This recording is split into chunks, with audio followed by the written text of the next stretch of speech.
Odell Beckham Jr. just signed with the Baltimore Ravens. Let's freaking go. What's up, ladies and gentlemen? Welcome back to ENT Football. It's your boy Sterling. Welcome back to the channel. Thank you guys so much for tuning in.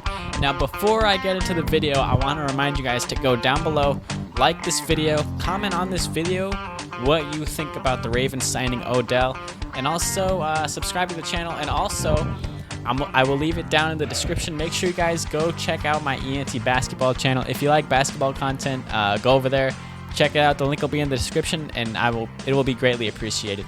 But let's get right into the video. So Odell Beckham has signed with the Baltimore Ravens, and the exact details are it's a one-year deal. It's worth up to $18 million, but the base guaranteed salary is $15 million. So what are my thoughts on this? Obviously, I'm a big Baltimore Ravens fan. What are my thoughts on this contract? Do I think it's good? Do I think it's bad? Number one, first thing that came to my mind when I saw this contract was that it's a little bit of an overpay. It's for sure an overpay. Considering that Odell Beckham hasn't played football in like a whole year, he missed the entire last season, and he just came off a surgery, and he's already kind of, he's kind of aging as a player at this point. It is an overpay. But the reason why it's an overpay is because the Ravens need a guy like Odell Beckham Jr., and in order for the Ravens to attract a guy like Odell, they kind of would have to overpay, because I'm pretty sure I saw a report that the Jets were in the mix also of signing Odell. The Chiefs also showed some interest, and there was some couple other teams that were showing interest in Odell. And I think the Ravens, because on paper the Ravens aren't the most like appealing destination for a player like Odell, so they kind of had to overpay and be the highest bidder to get a guy like Odell. And I think, honestly, considering that this is just a one-year contract and that the Ravens, there's really no long-term commitments, I'm okay with the Ravens overpaying to get a guy like Odell. Because at this point in our franchise, with the Lamar Jackson saga, or whatever you want to call it, bringing in a guy like Odell kind of intrigues and entices Lamar Jackson more, in my opinion, to stay. And what I do think that this move means is that I think this shows that Lamar Jackson is going to be coming back. And if that's not the case, it for sure increases the chance of him coming back.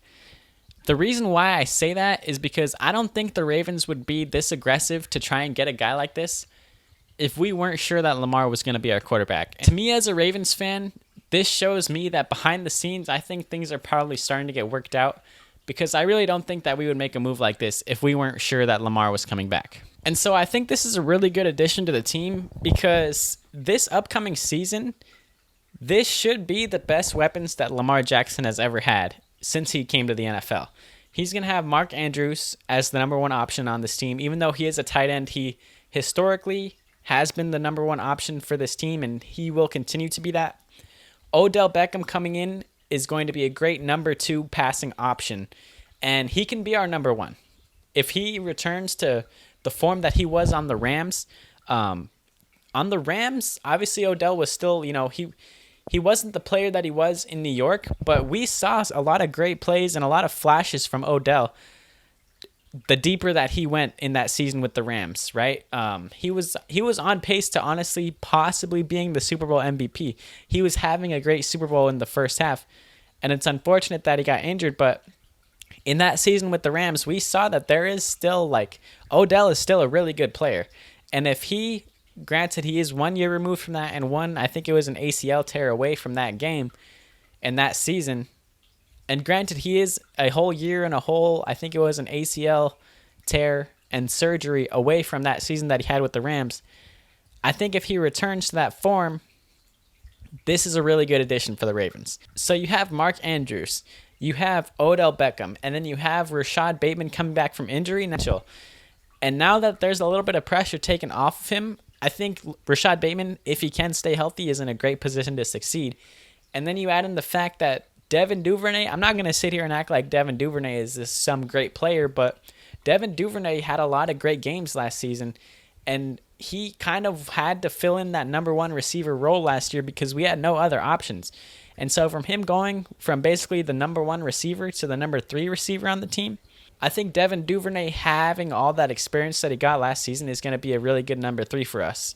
And he's a really good, he's a guy who will catch you by surprise. If I was Eric DeCosta, the Ravens GM, I still would be trying to add another receiver preferably through the draft. I think we have, I believe, pick number 22 in the draft. A guy like Zay Flowers, the receiver out of Boston College, will probably be available in that range. I think taking a shot on him would be really good, considering the fact that OBJ and Rashad Bateman have injury histories. And if we just add a little bit more depth and also a player who has a ton of potential behind them, I think that would be a really good move. And also because OBJ is only on a 1-year contract. If this doesn't work out, if he leaves, or if he just turns out to not be that good, or if he underperforms, or if he gets injured again, drafting a guy like Zay Flowers in the first round of the draft, I think would be a good move. Another thing that I'm very optimistic about for the Ravens this season is we have a new offensive coordinator, Todd Monken. We got rid of Greg Roman. And if you're not familiar with Greg Roman historically has a very run-heavy style of offense. He likes to use multiple tight ends in formations, a lot of 12 personnel. Todd Monken was the offensive coordinator for the Buccaneers when they had Jameis Winston, and Jameis Winston was airing the ball out. And I think the Ravens, we're not going to abandon completely the run game, but I think we will start to really unlock Lamar Jackson as a passer, and bring in Odell and having Mark Andrews and Rashad Bateman already. I think this is setting up to be a really good passing offense if Lamar Jackson does stay, which is not a 100% guarantee, but in my opinion, this move makes it more likely that Lamar Jackson will stay. So what would I personally grade this signing for the Ravens? I would probably grade it as a B+.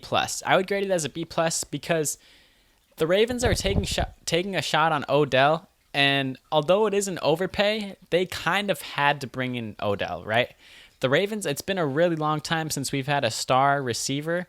I think it's been since like Anquan Bolden. Like we've been historically very bad at drafting receivers and also signing receivers. And so to bring in a guy like Odell, it's super refreshing. So I'm going to give it a B+ because although we did overpay, I think it's a chance that I'm willing to take, because if Odell returns to what he was, it'd be a great signing for this Ravens team. And we saw on Instagram the FaceTime between Lamar Jackson and Odell.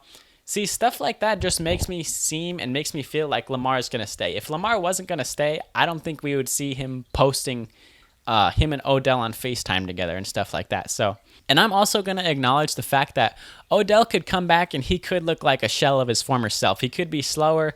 He could look like he's not 100% of what he used to be, because he did just miss a whole year of football, and he also did just go through a whole surgery and a rehab process and all that. And this is going to be his first football that he's playing in a long time. And so there is a chance that Odell comes back and this just doesn't work out for the Ravens.